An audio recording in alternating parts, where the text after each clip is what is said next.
आज पीएम किसान सम्मान निधि का यह बृहद कार्यक्रम काफी अरसे बाद फिजिकल रूप से संपन्न हो पा रहा है। प्रधानमंत्री जी ने किसान के खाते में पैसा जाए, ये हमेशा सुनिश्चित करने का प्रयास किया और वर्चुअल मार्ग को कार्यक्रम के लिए अपनाया।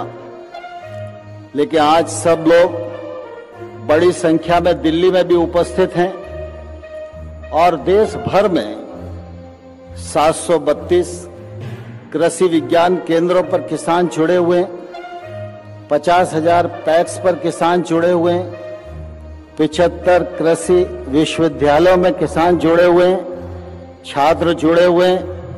आईसीआर के सभी संस्थानों में यह कार्यक्रम संपन्न हो रहा है।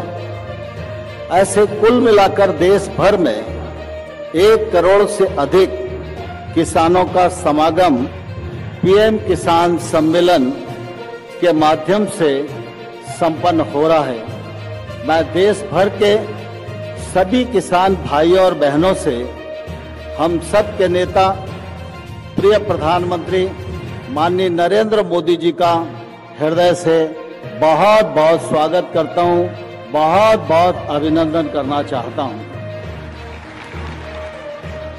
हम सब और सारा देश इस बात का साक्षी है कि आजादी के बाद अनेक सरकारें आई और गई, लेकिन जब निर्वाचन होता है तो राजनीतिक दल अपना घोषणा पत्र तैयार करते हैं, जनता के बीच में वचन देते हैं। लेकिन हम सब जानते हैं कि 5 साल गुजर जाते हैं, घोषणा पत्र में कहा हुआ वचन पूरा नहीं होता। लेकिन हम सबके लिए गौरव की बात है, जब से प्रधानमंत्री नरेंद्र मोदी जी ने इस देश का कामकाज संभाला है तो घोषणा पत्र को पूरा करें, इस बात की तो प्रतिबद्धता मोदी जी की कार्य पद्धति में हमेशा रहती है। 100% घोषणा पूरी हो, इसके लिए वो समय समय पर निगरानी भी करते हैं। लेकिन बीच बीच में चाहे किसान का कल्याण हो, चाहे गरीब का कल्याण हो, चाहे बहन का कल्याण हो, चाहे युवाओं के उत्थान का सवाल हो, जब भी कोई विषय ध्यान में आता है तो घोषणा पत्र के अतिरिक्त भी अनेक काम नरेंद्र मोदी जी की सरकार सफलतापूर्वक संपन्न करती है।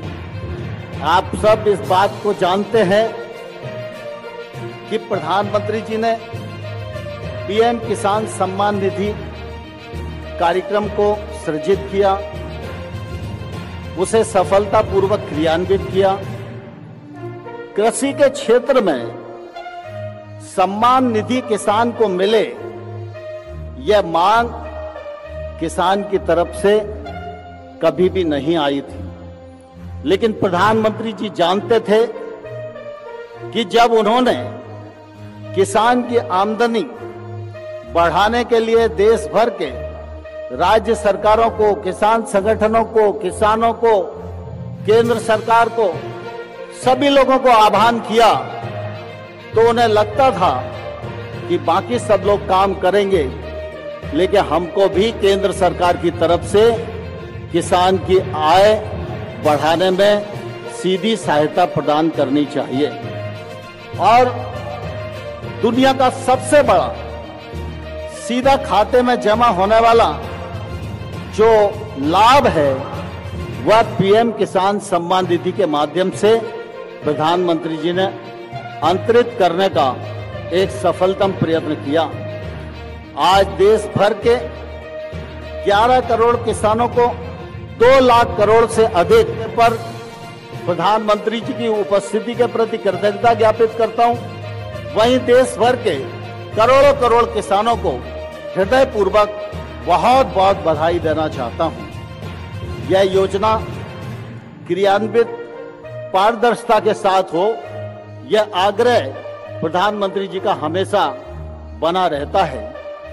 इस को लेकर लगातार केंद्र सरकार राज्य सरकारों के माध्यम से शुद्धिकरण का प्रयास करती रहती है। आज हम सौभाग्यशाली हैं कि एक समय था जब देश के एक प्रधानमंत्री ये कहा करते थे कि हम दिल्ली से 100 रुपया भेजते हैं, गांव जाते जाते 15 रुपया हो जाते हैं। लेकिन आज नरेंद्र मोदी जी का यशस्वी और पारदर्शी जनता हितैषी नेतृत्व हम सब लोगों को प्राप्त है।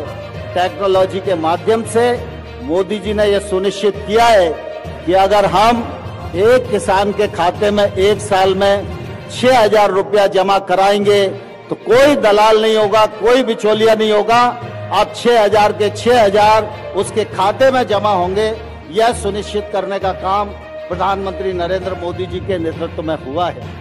आज किसानों के साथ साथ एग्री स्टार्टअप्स का कॉन्क्लेव भी माननीय प्रधानमंत्री के कर कमलों से शुभारंभ होने वाला है।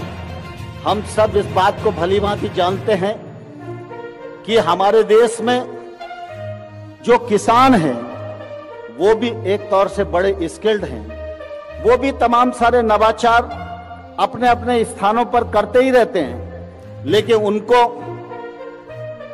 प्रकाश में आना चाहिए तो मंच नहीं मिलता।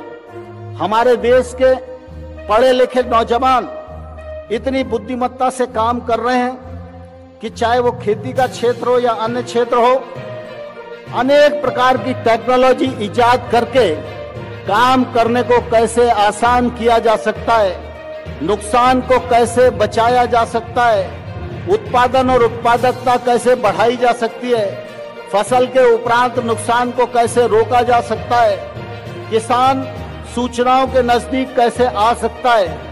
इस दृष्टि से लगातार हमारे एग्री स्टार्टअप देश भर में काम कर रहे हैं। आज 1500 से अधिक स्टार्टअप्स इस प्रांगण में मौजूद हैं। 300 से अधिक लोगों ने अपने अपने स्टॉल भी यहाँ एग्जीबिशन में लगाए हुए। मुझे ध्यान है जब प्रधानमंत्री नरेंद्र मोदी जी ने 2014 में अपना कामकाज प्रधानमंत्री के रूप में संभाला था, तब 80 से लेकर 100 तक स्टार्टअप इस क्षेत्र में काम करते थे। लेकिन इन वर्षों में प्रधानमंत्री जी के दूरदर्शी नेतृत्व के कारण, उनके निरंतर आग्रह के परिणाम स्वरूप आज 2000 स्टार्टअप्स